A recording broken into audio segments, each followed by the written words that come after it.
Apocalipse capítulo 17 é um dos capítulos mais importantes do livro do Apocalipse. Eu vou explicar para você por quê. Apocalipse 17 é o último capítulo da Bíblia em que o inimigo ainda tem força de ataque contra o povo de Deus. Se você continuar lendo o Apocalipse, depois do capítulo 17, você vai notar que depois do capítulo 17, o inimigo é apresentado apenas tendo derrotas e no final o povo de Deus tendo a vitória completa e definitiva. Então o capítulo 17, meus irmãos, é um marco na Bíblia, porque é o capítulo final da guerra ou o capítulo final em que o inimigo ainda ataca, fere e persegue o povo de Deus. Depois, como eu disse, só derrotas. Por exemplo, capítulo 18, você já começa lendo o anúncio da queda da Babilônia. No capítulo 18 ainda, o lamento dos admiradores da Babilônia, a ruína completa e definitiva da Babilônia. Capítulo 19 de Apocalipse, júbilo no céu. Cristo vence a besta e o falso profeta. Capítulo 20, Satanás é preso por 1000 anos. Ainda no capítulo 20, Satanás é solto e finalmente derrotado. E no capítulo 21 e 22, o novo céu e a nova terra. Então, o capítulo 17, tudo aquilo que você leu ao longo da Bíblia, falando da guerra entre o bem e o mal, de Satanás atacando e perseguindo o povo de Deus, de Satanás com fúria para perseguir e matar o povo de Deus, acaba no capítulo 17. E nós temos que louvar a Deus por isso, porque o capítulo 17 é a prova bíblica ou a confiança que Deus nos dá de que o mal vai chegar ao fim. Todo o mal que nos ataca, todo o mal que nos fere vai chegar ao fim. Mas, ainda no capítulo 17, o inimigo tem força e poder para atacar duramente o povo de Deus. E é um capítulo duro e pesado, um dos capítulos talvez mais complexos e profundos de todo o livro do Apocalipse, porque o inimigo, com toda a sua fúria, se une com os poderes do mal para perseguir o povo de Deus, para derramar o sangue do povo de Deus, para pisar a lei de Deus, para ferir os santos do Senhor. Tem um dos versículos nesse capítulo que você vai ler, que Satanás vai com tanta fúria que a Bíblia diz que ele vai se embriagar com o sangue dos santos. É uma maneira de a Bíblia dizer quão feroz será o ataque do fim. Com quanta fúria ele vai vir contra o povo de Deus. Mas aí tem uma coisa linda, bem no meio desse capítulo, que é o verso 14. E o verso 14 diz assim: pelejarão eles contra... O que é que diz na tua Bíblia? Pelejarão eles contra o Cordeiro. Aí você tem que parar e fazer uma pergunta ao texto bíblico. E assim você deveria ler a Bíblia. Você deveria ler a Bíblia fazendo perguntas ao texto bíblico. Você não pode simplesmente ler o texto bíblico e dizer assim, pronto, já cumpri minha obrigação de ler a Bíblia hoje. A maneira mais profunda de ler a Bíblia é fazer perguntas ao texto bíblico, porque essas perguntas vão te ajudar a meditar e a entender o que o texto bíblico quer falar ao seu coração. Então, se você leu 13 versículos do capítulo 17, falando de Satanás lutando contra o povo de Deus, atacando o povo de Deus, perseguindo o povo de Deus, derramando o sangue do povo de Deus, aí no verso 14 você diz, pelejarão eles contra o Cordeiro? No mínimo você tem que fazer uma pergunta aí. Você tem que dizer, peraí, se eu li todos os versículos do capítulo 17 até agora, e só fala de Satanás atacando o povo de Deus, em nenhum momento fala de ele perseguindo ou atacando o Cordeiro. Por que no verso 14 do capítulo 17 diz que ele vai pelejar contra o Cordeiro, se o capítulo inteiro fala dele perseguindo o povo de Deus? E aqui já tem uma verdade profunda para a nossa vida, meus irmãos. Apocalipse está dizendo que toda vez que Satanás se levanta para perseguir você, na verdade, primeiro ele tem que passar pelo Cordeiro. Nenhum ataque de Satanás contra o teu casamento, nenhum ataque de Satanás contra a tua família, contra os teus filhos, contra a tua saúde, contra as tuas finanças, elas podem atingir você sem primeiro passar pelo Cordeiro. Então, quando a Bíblia diz, pelejarão eles contra o Cordeiro, apesar de o capítulo estar falando de ele pelejando contra os santos de Deus, contra o povo de Deus, é porque Apocalipse quer que você entenda que você nunca vai derramar uma lágrima, que você nunca vai ser ferido, sem que primeiro o Cordeiro sinta essa lágrima e saiba que você derramou lágrimas. Porque todas as vezes que ele se levanta para perseguir o povo de Deus, na verdade ele está tentando ferir o Cordeiro. O plano original de Satanás nunca foi atacar o povo de Deus. O plano original de Satanás era atacar Jesus Cristo, tirar o trono de Jesus e se colocar no lugar de Jesus no céu. Esse era o plano original. E ele até tentou isso. A Bíblia diz que ele teve a ousadia, Apocalipse 12 diz que ele teve a ousadia de pelejar contra Jesus e os seus anjos. Imagina a ousadia, um ser criado, pelejando e guerreando contra o Criador. Mas Apocalipse diz que ele foi expulso do céu. Quando ele foi expulso do céu, ele entendeu que ele não tinha a menor possibilidade de tocar em Jesus, de ferir Jesus ou de magoar Jesus. Mas ele percebeu um casal que havia sido criado. E ele entendeu o tamanho do amor que Jesus tinha por esse casal. E ele percebeu que se ele ferisse esse casal, era a única maneira que ele tinha de ferir Jesus Cristo. Então, todas as vezes que ele fere a tua vida, todas as vezes que ele fere o teu casamento, todas as vezes que ele fere a tua família, é a intenção que ele tem desde o Jardim do Éden de atacar Jesus Cristo. Os pais que estão aqui sabem o que eu estou dizendo. Eu tenho 2 filhos. Fale mal de mim, me critique, me ataque, me bata, mas por favor não toque nos meus filhos. Satanás entendeu isso, mas de maneira infinitamente mais profunda sobre o amor de Deus por nós. Então, todas as vezes que ele se levanta contra a tua vida, ele percebeu que era a única maneira que ele teria de atacar Jesus Cristo. Sabe por que Jesus Cristo foi à cruz do Calvário? Não é porque Jesus Cristo, ou porque Satanás tinha força para levá-lo para a cruz do Calvário. É porque ele descobriu o amor de Deus é tão grande por nós, que Jesus Cristo iria voluntariamente à cruz do Calvário para dar solução para o nosso pecado. Ele percebeu que a única maneira de ferir o Cordeiro era ferindo os filhos amados do Cordeiro. Mas tem uma outra verdade aqui que você e eu precisamos entender.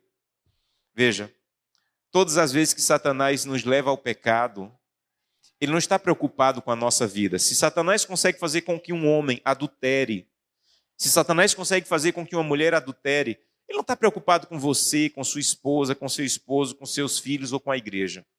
Ele entendeu que quando nos leva ao pecado, ele está nos levando a ferir o Cordeiro, magoar o Cordeiro, envergonhar o Cordeiro. Então ele não está nem aí com o teu casamento, ele não está nem aí com os teus filhos. O que ele quer de verdade é ferir e envergonhar o Cordeiro, que já foi ferido na cruz, mas que é envergonhado novamente quando ele nos consegue fazer o que é da vontade dele e não da vontade de Deus em nossa vida. E eu falo do adultério, porque o adultério é um dos pecados que conseguem devastar de maneira mais ampla. Há pecados que você fere a você mesmo, mas o adultério nunca fere só quem cometeu o pecado. O adultério ele tem o poder potencial de ferir pessoas ao redor e magoar pessoas que não têm nada a ver e que não mereciam passar por isso. É essa a intenção do inimigo, é me fazer cair de maneira que o Cordeiro seja ferido todas as vezes que as pessoas que o Cordeiro ama são feridas. Aí o texto diz, pelejarão, olha para o texto bíblico, pelejarão eles contra o Cordeiro, aí o que é que diz? Em seguida, pelejarão eles contra o Cordeiro e o Cordeiro, o que é que você tem que dizer? Amém, aleluia, Deus seja louvado. Meus irmãos, você entendeu bem o que você acabou de ler? O Cordeiro vencerá. O Cordeiro vencerá, meus irmãos. Eu costumo dizer que se o Apocalipse terminasse aí, nós já teríamos o suficiente para seguir a vida cristã. Se o último versículo do Apocalipse fosse assim, pelejarão eles contra o Cordeiro e o Cordeiro vencerá, ponto, acabou o Apocalipse, nós já teríamos o suficiente para seguir. Meus irmãos, o Cordeiro vencerá. O Cordeiro vencerá o cemitério, o Cordeiro vencerá o divórcio, o Cordeiro vencerá a doença, o Cordeiro vencerá os problemas familiares, o Cordeiro vencerá, o Cordeiro vencerá. E a gente tinha que todo dia colocar isso na cabeça. Eu não vou desistir agora, porque o Cordeiro vencerá. Talvez você já tenha ouvido a história de um garotinho que estava lendo um gibi, uma revista em quadrinhos, e quando ele estava lendo, era o super-herói que ele mais gostava, e ele estava lendo, e nessa história em particular, o super-herói só apanhava, o vilão da história só batia no super-herói, só atacava o super-herói, quase matava o super-herói, e o garotinho foi ficando incomodado, ele pegou o dedinho, colocou no meio do gibi, e foi lá para a última página, E quando leu a última página da história em quadrinhos, ele viu que finalmente, no final da história, o vilão era derrotado e o herói ganhava. Ele sorriu, voltou para onde estava o dedo dele marcado lá no meio do gibi, olhou bem para a cara do vilão na história em quadrinhos e disse assim: você não sabe o que eu sei. No final você vai ser derrotado. Sabe o que é Apocalipse 17:14? É Deus te autorizando a pegar o teu dedinho ferido pelas dores dessa vida, colocar no versículo 14 e dizer ao mal que te ataca: você não sabe o que eu sei, o Cordeiro vencerá. O Cordeiro vencerá e eu não vou desistir, porque o Cordeiro vencerá. Está difícil, eu tenho passado por momentos muito duros no meu casamento, com os meus filhos, mas eu não vou desistir, porque o Cordeiro vencerá. Em nome da autoridade bíblica, não desista, porque Apocalipse 14 está te garantindo: o Cordeiro vai vencer. Agora, meus irmãos, quando nós lemos o Cordeiro vai vencer, a gente tem que ler exatamente o que está dizendo aí. Quem vai vencer é o Cordeiro. O que é que significa, pastor? Vou te explicar. Quando a Bíblia diz que o Cordeiro vai vencer, está dizendo que a vitória não é sua. Está dizendo que a vitória final da salvação não é pelo que você faz. A vitória é do Cordeiro, não é minha. Quando Jesus Cristo voltar, os anjos irão colocar uma coroa de ouro na nossa cabeça. Aquela coroa é a garantia e a certeza de que estamos salvos por toda a eternidade. Meus irmãos, quando o anjo colocar a coroa de ouro na sua cabeça, ninguém, absolutamente nenhum dos salvos, vai pensar assim: eu venci porque guardei o sábado. Eu recebi essa coroa porque devolvi o dízimo. Não, eu venci porque entreguei cestas básicas na terra. Eu venci porque era pastor ou porque era líder da igreja. Não, ninguém. Quando a coroa for colocada na sua cabeça e você entender que você está salvo por toda a eternidade, todos os salvos vão dizer: o Cordeiro venceu. A vitória é do Cordeiro e a vida cristã só tem sentido se você entender que a vitória não é o que você faz. A salvação, meus irmãos, é algo tão distante da nossa possibilidade que, a menos que o Cordeiro vencesse na cruz do Calvário, nós nunca venceríamos. Não importa quantos sábados guardemos, não importa quanto dízimo devolvamos, não importa quanto tempo trabalhemos na igreja, a vitória só é possível para a vida eterna por causa da vitória do Cordeiro. Mas sabe o que é que o texto continua dizendo? Pelejarão eles contra o Cordeiro e o Cordeiro vencerá. Por quê? Porque é o Senhor dos senhores e Rei dos reis. E vencerão. O que é que diz o texto bíblico? Olha para o texto bíblico e me ajuda. Pelejarão eles contra o Cordeiro e o Cordeiro vencerá. Porque é o Senhor dos senhores e Rei dos reis. E vencerão também. Essa é a palavra. Aleluia. E vencerão. A vitória de quem, meus irmãos? A vitória do Cordeiro. Mas o texto está dizendo que vencerão também com o Cordeiro. Os chamados, eleitos e fiéis que se acham com ele. Algumas versões dizem que caminham com o Cordeiro. Outras versões dizem que permanecem com o Cordeiro. Então, quem vai vencer? O Cordeiro. Mas o Cordeiro decidiu não vencer sozinho. Ele vai compartilhar a vitória dele conosco. Há uma citação linda de Ellen White que ela diz assim: ninguém deve ficar apreensivo sobre o que Deus pensa de você. Você deve estar seguro no que Deus pensa de Cristo, o seu substituto. Olha que coisa linda. Ninguém deve ficar apreensivo sobre o que Deus pensa sobre você. Você deve estar seguro no que Deus pensa de Jesus Cristo, que é o seu substituto. Então quem vai vencer é o Cordeiro. Mas o Cordeiro decidiu compartilhar a vitória dele conosco. Por isso que o texto diz: e vencerão também os que caminham com o Cordeiro, os que permanecem com o Cordeiro, os que se acham no Cordeiro. O que você tem que entender essa manhã é: quando nós vamos entender que a vitória é daqueles que aprenderam a caminhar com o Cordeiro? Quando é que nós vamos entender que a vitória na vida cristã não depende do que eu faço? A vitória cristã depende do que Cristo fez na cruz do Calvário, e que se eu não aprender a caminhar com o Cordeiro, eu não terei vitórias. Que a vitória da vida cristã não é quanto eu me esforço. A vitória da vida cristã não é quanto eu faço. A vitória da vida cristã é com quem eu caminho e quem eu conheço. Há alguns anos atrás, eu gostava, e ainda gosto muito de escutar os sermões de um pastor já falecido, chamado Billy Graham, que durante um período foi conhecido como o pastor mais influente do planeta. Em um momento, Billy Graham foi convidado para dar uma entrevista num programa de televisão americana, que ele era uma entrevista delicada, porque o entrevistador tinha o dom de fazer perguntas desafiadoras que deixavam o entrevistado exposto e contra a parede. E Billy Graham foi convidado, ele aceitou o convite. E uma das perguntas que o entrevistador fez foi assim: Billy Graham, você tem algum pecado que você cai nesse pecado e que quando você cai você fica envergonhado? Veja, era uma pergunta delicada. Billy Graham era naquele momento o pastor mais conhecido do planeta. E se ele dissesse não tenho pecado, todo mundo ia dizer o quê? É mentira, quem não tem pecado? Por outro lado, se ele dissesse tenho, ele já sabia qual seria a próxima pergunta. Qual seria? Que pecado é esse? E rapidamente Billy Graham disse assim: eu tenho um pecado. Eu tenho um pecado que eu caio nele, que quando eu caio eu me envergonho muito, que é o pecado de começar o dia sem ter tido um encontro íntimo e maravilhoso com Jesus Cristo. Meus irmãos, este é o pecado. O pecado. A vitória é de quem se acha com o Cordeiro, caminha com o Cordeiro e permanece com o Cordeiro. Se uma pessoa no final do dia comete pecado, ela não pode dizer assim: eu estava bem, no final do dia eu caí em pecado. Ela tem que dizer assim: eu caí em pecado no começo do dia, porque não fui à presença de Jesus, porque não caminhei com o Cordeiro hoje. E qualquer queda ao longo do dia é a consequência da queda do começo do dia.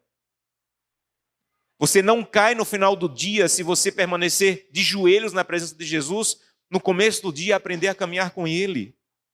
Então a vitória não é o que você se esforça e consegue, a vitória é aprender a caminhar com o Cordeiro todos os dias. E a pergunta que você tem que responder para você mesmo hoje é: quando é que eu vou aprender isso?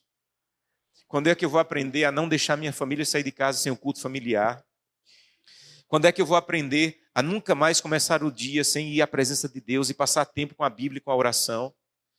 Quando é que eu vou aprender que se eu quero ter uma vida cristã vitoriosa, eu não posso dar 5 horas por dia para as redes sociais e 10 minutos para a oração? Alguma coisa está errada, está desproporcional. A vitória, meus irmãos, não é da placa da igreja que você frequenta, nem do dia que você guarda, nem da carne que você não come. A vitória é do Cordeiro. E o Cordeiro vai dar essa vitória para quem aprender a caminhar com Ele. Eu louvo a Deus porque, apesar das lutas, das viagens, dos desafios, eu tenho colocado toda a minha força para aprender a caminhar com o Cordeiro, para passar tempo com Ele. Esses dias Deus me deu uma lição e me chamou a atenção.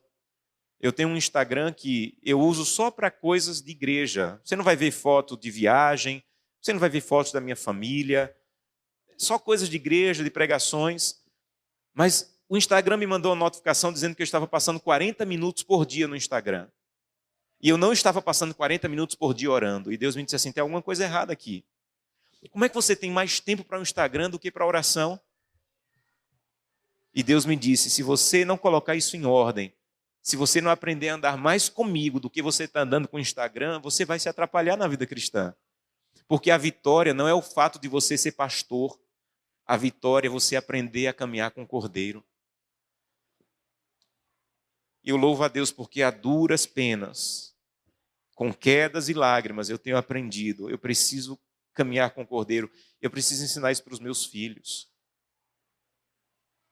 Eu estava um dia viajando e a minha filha tinha acabado de nascer, e eu estava agradecendo a Deus pela vida da minha filha, pela bênção que é ser pai, e eu declarando bênçãos para a vida da minha filha. Senhor, eu quero que ela seja uma missionária, eu quero que ela te sirva, eu quero que ela te conheça mais do que eu te conheço. Sabe quando o Espírito Santo se aproxima? Eu senti o Espírito Santo se aproximando e dizendo assim: isso é bonito, mas nada do que você está pedindo vai acontecer para a tua filha. E eu tomei um susto. E aquela mesma voz me disse: a tua casa não tem culto familiar. E uma casa que não tem culto familiar, em que Deus não é apresentado aos filhos, tudo que você pede para o seu filho é bonito, mas são só palavras. Você quer que tua filha me conheça? Me apresenta a ela todos os dias. E eu voltei para casa com aquilo forte no coração e disse para minha esposa, nunca mais nessa casa vamos deixar de fazer o culto familiar. E o meu sonho era um dia quando os meus filhos saíssem de casa, mesmo sem pai estar perto para mandar ler a lição, estudar a Bíblia, orar, que eles já estivessem tão acostumados a buscar a Deus. E esse ano passado e esse ano os meus filhos saíram de casa para o internato. Se você tocar em mim eu ainda choro, estou todo sentido ainda. Mas eu ligo para os meus filhos e digo assim, filha, e aí, como é que tá? Filho, como é que tá? Eu tenho a alegria de ouvir eles dizer, pai, nós passamos 15 anos em casa fazendo culto todo dia. A gente não vai deixar de buscar a Deus agora. E eu disse para eles, olha, eu não tenho herança para deixar para vocês, mas se eu deixar a herança de ensiná-los a aprender a caminhar com o Cordeiro, eu estou deixando tudo que vocês mais precisam. Quando é que nós vamos aprender que caminhar com o Cordeiro todos os dias, que ter um encontro íntimo com Jesus todos os dias, que não deixar nossa família sair de casa sem o culto familiar, é o que vai nos dar a vitória. Sabem, no dia que a gente não busca a Deus, e mesmo assim almeja a salvação, nós estamos dizendo assim, hoje eu vou vencer. Hoje eu vou vencer porque eu vou fazer tudo certinho. Hoje eu vou vencer porque guardo o sábado, porque sou pastor, porque tenho cargos na igreja. E Apocalipse 17 está dizendo, quem vence é o Cordeiro. E sabe quem vai vencer também? Os que aprenderam a caminhar com o Cordeiro. Eu estou hospedado em um hotel, perto da Igreja Central de Vitória. E hoje, de madrugada, eu fui à presença de Deus mais uma vez. E eu estudei a Bíblia, e eu senti Deus entrando naquele quarto e falando comigo através da Bíblia. Eu estou estudando bem devagar o livro de Filipenses, versículo por versículo, lendo ali bem devagar. E eu passei um tempo em oração, eu tenho muita dificuldade de me concentrar na oração, então eu escrevo as minhas orações. Eu tenho vários cadernos que eu vou escrevendo, e hoje de manhã eu escrevi ali algumas folhas, conversando com Deus, abrindo meu coração, e eu senti Deus me perdoando, eu senti Deus renovando a presença dele na minha vida. Eu estou estudando um livro chamado Mensagens Escolhidas, volume 2, extraordinário, falou profundamente ao meu coração. E hoje eu senti naquele quarto de hotel que eu estou, a presença de Deus renovando o Espírito Santo na minha vida, me abraçando e me perdoando. Foi maravilhoso. Mas sabe o que é que eu vou fazer amanhã de manhã? O mesmo. Sabe o que é que eu vou fazer segunda de manhã? O mesmo. Porque o maná de hoje vai derreter hoje. Eu tenho que voltar para buscá-lo amanhã de novo. E sabe por que eu enfrento, mesmo o cansaço, as viagens, mas não começo o dia sem buscar a Deus? Não é porque eu tinha que pregar para vocês hoje. Não é porque eu sou pastor. Eu vou te explicar por quê. Eu tenho buscado a Deus todos os dias, meus irmãos. Porque um dia, eu creio que muito em breve, vai aparecer uma nuvem no céu. Essa nuvem inicialmente vai ser do tamanho da mão de um homem e ela vai começar a crescer. Em algum momento nós vamos ver essa nuvem cercada de milhares e milhares e milhares de anjos. E no meio dessa nuvem vai estar um trono. E sentado nesse trono vai estar Jesus. E lá da nuvem, Jesus Cristo vai dizer com a sua potente voz, despertai todos vós que dormis no pó da terra. E a voz de Jesus, tão potente e maravilhosa, vai entrar nos túmulos. E os que morreram crendo em Jesus Cristo vão despertar. E o cemitério, que hoje é o lugar mais triste do planeta, vai se tornar o lugar mais feliz, o lugar do reencontro. Eu não sei onde é que eu vou estar, mas eu creio que nesse momento o anjo vai me fazer reencontrar minha mãe. E quando os mortos estiverem ressuscitados, que creram em Cristo, e os salvos que não passaram pela morte estiverem prontos, nós seremos levados até a nuvem onde Jesus está. E nessa nuvem nós vamos receber a coroa de ouro e vamos receber a harpa. E nós vamos fazer uma viagem dessa nuvem até a casa de Deus, onde vamos passar o milênio. Paulo diz que é o terceiro céu. E nós vamos até a casa de Deus, que Apocalipse 21 e 22 descreve em detalhes. E a Bíblia diz que essa cidade que nós vamos morar, ela tem a porta de uma pérola só, imagina a beleza. E ela vai estar fechada nesse momento. Toda a multidão de salvos vai ficar em frente à porta do Éden, renovado. E Jesus vai ficar em frente à porta do Éden fechada. E nós vamos ver no meio da multidão, e eu quero estar lá, segurando a mão de Gleice, Glenda e Samuel. E nós vamos ver no meio da multidão, meus irmãos, um homem mais alto do que todos os homens e uma mulher mais alta do que todas as mulheres. Nós vamos entender que são os nossos primeiros pais, Adão e Eva. E Jesus vai fazer um sinal para Adão vir. E Adão vai começar a andar pelo meio da multidão. E Jesus vai abrir os braços para abraçar Adão, como um abraço em toda a humanidade dos salvos. E quando Adão se colocar na frente de Jesus, Jesus vai estar com os braços abertos. E Adão vai ver pela primeira vez umas marcas na mão de Jesus. Adão tocou naquelas mãos, aquelas mãos formaram um boneco para formar Adão. Jesus fazia o culto continuamente com Adão no Éden, mas naquele momento Jesus não tinha morrido na cruz ainda. E Adão não viu essas marcas porque elas não estavam lá ainda. Quando Jesus Cristo abriu os braços e Adão enxergar pela primeira vez as marcas na mão de Jesus, ele vai entender que aquelas ovelhas que ele matava quando pecava eram um símbolo de Jesus, e que em algum momento da história da humanidade, Jesus Cristo veio à Terra e sofreu infinitamente mais do que aquelas ovelhas que ele matou sofreram. E nesse momento, meus irmãos, Adão não vai ter coragem de abraçar Jesus.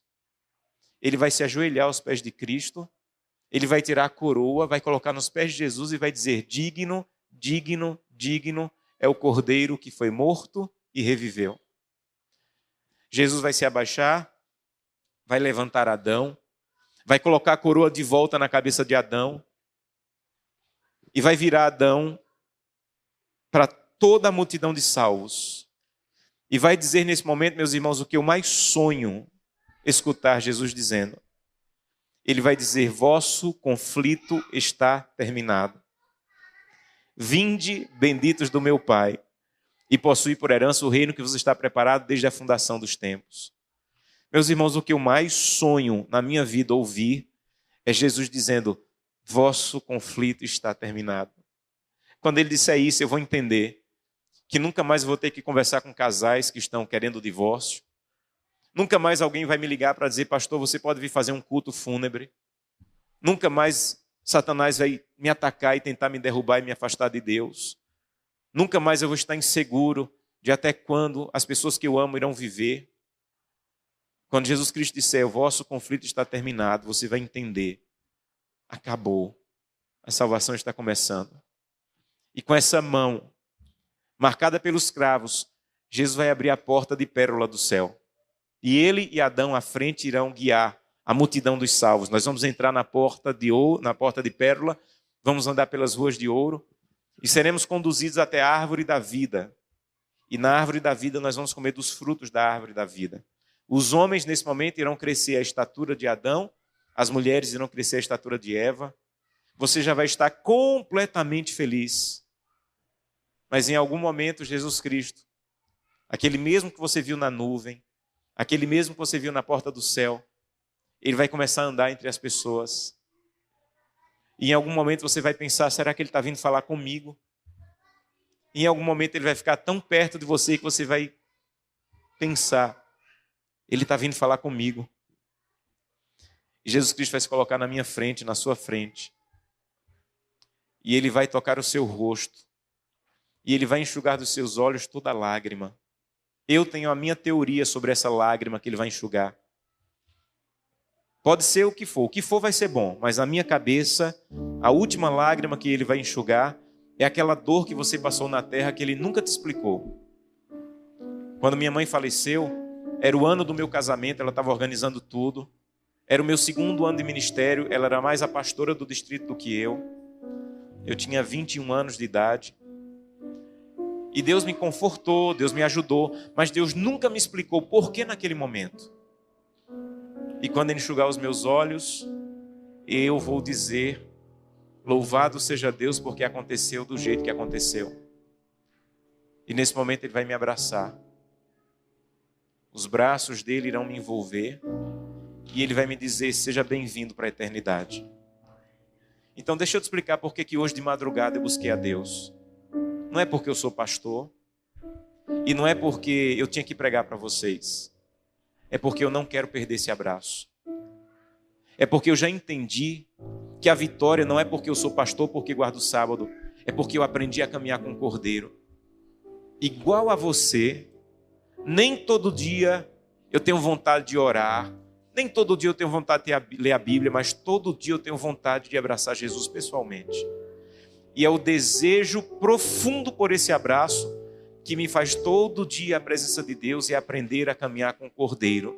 Porque para mim está claro, a vitória não é minha, a vitória é do Cordeiro. E vai ser vitorioso também quem aprendeu a caminhar com o Cordeiro. Um dia eu estava pregando esse sermão e uma jovem estava assistindo. Ela tinha passado momentos muito duros, estava com uma enfermidade permanente. E o que levou ela àquela enfermidade permanente foi uma dor muito profunda de vários aspectos emocionais, físicos. E ela não via sentido. Ela dizia assim, mas não tem sentido. No início da minha juventude, no início do meu casamento, no início da minha vida, eu tenho que ficar nessa situação. As pessoas terem que me levar. Não tem sentido, nada faz sentido. E os pais dela insistiram, olha, vamos à igreja hoje. E ela foi, e eu preguei esse sermão. E na saída ela disse, pastor, eu queria falar com você. E ela me disse, pastor, nada ainda faz sentido. Eu não sei porque eu estou nessa situação, eu não sei porque eu passei por isso que eu passei.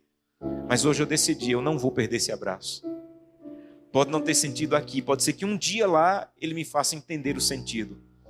Mas para mim eu não quero mais ter sentido. Eu não quero mais compreender o que passou comigo. O que eu quero é abraçar Jesus Cristo. Eu não vou mais perder esse abraço. Hoje eu decidi, eu vou caminhar com o Cordeiro, porque eu não quero perder o abraço. Pastor, e como é que eu sei que eu vou ser um desses vitoriosos do Cordeiro? O texto bíblico diz assim, pelejarão eles contra o Cordeiro e o Cordeiro vencerá, porque é o Senhor dos senhores e Rei dos reis. E vencerão também os chamados, eleitos e fiéis que caminham com o Cordeiro. Então o texto bíblico está dizendo assim, você quer saber se você é um dos vitoriosos? Os vitoriosos terão 3 características. Chamados, eleitos e o quê? Fiéis. Chamado, meus irmãos, é o que Cristo fez na cruz do Calvário. Quando ele disse assim, está consumado, ele está fazendo um chamado universal. Desde o primeiro homem e mulher até o último homem e mulher foram chamados para a salvação. Todos foram chamados. Então, salvação, nós não cremos como igreja adventista que pertence à igreja adventista. Ao contrário, nós acreditamos que o povo de Deus é maior fora da igreja adventista do que dentro da igreja adventista. Porque o chamado de Deus não é para uma igreja ou para uma nação. O chamado é universal. Pastor, e por que apesar de todos serem chamados, nem todos serão salvos? Aí vem a segunda palavra, eleito. Eleito é a aceitação pessoal do chamado. Estudamos até isso na lição da Escola Sabatina dessa semana.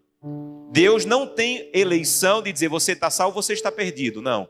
A eleição é a resposta pessoal de quem entendeu o que passou na cruz do Calvário e disse, Santo Deus, eu aceito o teu chamado para a salvação. Quem aceita o chamado para a salvação é eleito. Pastor, e como é que eu sei que eu fui chamado de eleito? Aí vem a terceira palavra. Qual é a terceira palavra? Fiel. Meus irmãos, em nome da autoridade bíblica, não brinque com a infidelidade. Eu continuo afirmando o que eu falei no começo do sermão. Você não vai ser salvo pelo dia que você guarda, nem pelo dízimo que devolve, nem pela carne que não come. Você vai ser salvo pelo que Cristo fez na cruz do Calvário. Mas se você entendeu o que realmente passou na cruz do Calvário, você vai viver caminhando com o Cordeiro, sendo chamado, eleito e o quê? Fiel. Então, se eu digo eu sou chamado e eleito, mas sou infiel a Gleice, tem alguma coisa errada com o meu chamado e minha eleição. Porque o chamado e o eleito, como é que ele vive? De que maneira? De maneira fiel. Então, não brinque com a infidelidade. Não brinque com a infidelidade na guarda do sábado. Não brinque. Não trate o sábado como quinta-feira. Sábado não é quinta-feira. Não viva nas redes sociais no sábado como você vive nas redes sociais durante a semana. O sábado é um dia que você deveria reservar para passar mais na presença de Deus. Não brinque com a infidelidade. Porque Ezequiel 20:20 diz que o sábado é um sinal de Deus, de que você pertence a Deus. Você não é salvo porque guarda o sábado, mas porque caminha com o Cordeiro e é salvo, você vai ser fiel. E se eu não sou fiel, alguma coisa está errada com o meu caminhar com o Cordeiro. Alguma coisa está errada. Porque o vitorioso de Apocalipse 17:14 é chamado, eleito e fiel. Não brinque com a infidelidade do seu corpo. Durante esses 10 dias nós estudamos, pelo menos em 4 dos 10 dias, sobre o cuidado que devemos ter com o templo do Espírito Santo. Não brinque de deixar para lá os princípios de saúde que Deus já apresentou para você. O seu corpo é o templo do Espírito Santo e você deve tratá-lo como templo. No templo só entrava o melhor.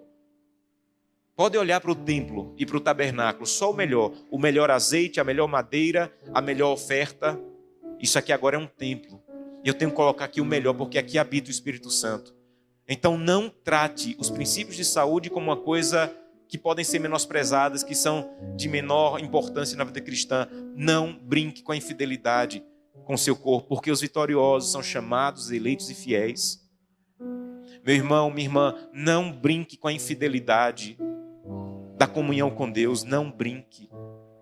Não brinque de sair de casa para esse mundo mau que está tentando todo dia destruir o nosso casamento, os nossos filhos, a nossa vida cristã. E você sair de casa desprotegido, sem orar e sem ler a Bíblia. Ellen White tinha uma citação que ela dizia: eu temo dormir na casa de alguém que não tem o culto familiar, porque essa casa está desprotegida. E ela diz assim: eu só dormiria nessa casa se fosse com a intenção de ajudar essa família a colocar em dias o culto familiar. Uma casa sem culto familiar está desprotegida. Então não brinque com a infidelidade de dizer assim: não, hoje eu não tenho tempo, hoje eu vou sozinho. Não vá sozinho para o trabalho, não vá sozinho para a universidade. Vá à presença de Deus e busque a Deus de maneira profunda. Meus irmãos, não brinquem com a infidelidade nos dízimos e ofertas. Não brinque. Não ache que infidelidade nos recursos é uma coisa de pequena importância. Na verdade, é a fidelidade nos dízimos e ofertas que possibilita que Deus arranque o egoísmo do seu coração. Como a Bíblia diz, Jesus falou: onde está o teu tesouro, aí está o teu coração. Se o teu tesouro financeiro não está na fidelidade e compromisso com Deus e com a sua causa, o seu coração também não está em Deus e na sua causa. Os vitoriosos são chamados, eleitos e fiéis. Há alguns anos, eu conheci um irmão de um estado aqui do Brasil, um homem muito próspero, com muitos recursos. Ficamos muito amigos, nos conhecemos numa situação muito interessante. Deus nos uniu assim em amizade. E sempre que eu viajava para aquele estado que ele mora, eu dava um jeito de visitá-lo pela amizade que nós desenvolvemos.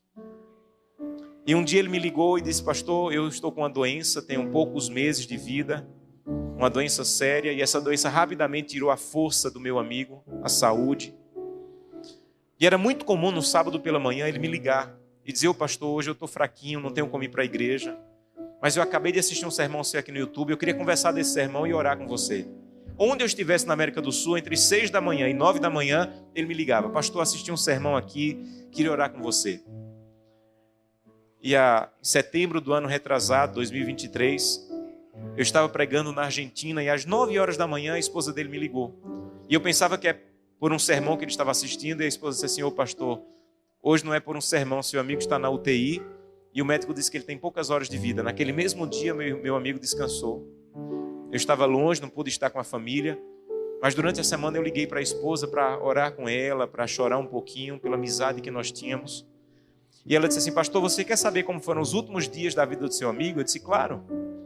Ela disse: pastor, o seu amigo estava em paz com Deus. Estava em paz com Deus. Porque quem aprende a caminhar com o cordeiro, meus irmãos, não teme nem o cemitério. Ela disse: pastor, ele estava tão em paz com Deus que a gente começou a falar abertamente do que fazer com as empresas e as fazendas que ele tinha depois da morte dele. Ele foi orientando o que fazer com as empresas, o que fazer com as fazendas. E chegou um momento que eu disse assim: querido, o que é que você quer que eu escreva na lápide, no cemitério? Na sua lápide. O que é que você quer que eu escreva lá? Você quer que eu escreva o seu nome, que você era fazendeiro? Você quer que eu escreva o seu nome, que você era empresário? Ele disse: não. Na lápide, no cemitério, eu quero que escreva o meu nome, e abaixo eu quero que escreva assim: diácono da Igreja Adventista do Sétimo Dia. Ela falou: mas diácono, ninguém sabe o que é diácono.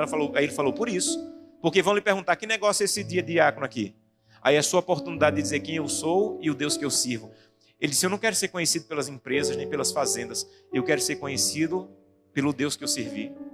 E tem mais, ele falou, ele tinha um terno, que ele só usava esse terno para ir para a igreja ser diácono. Era um terno dedicado a Deus. Ele não usava esse terno para ir para casamento. Ele não usava esse terno para ir para a empresa.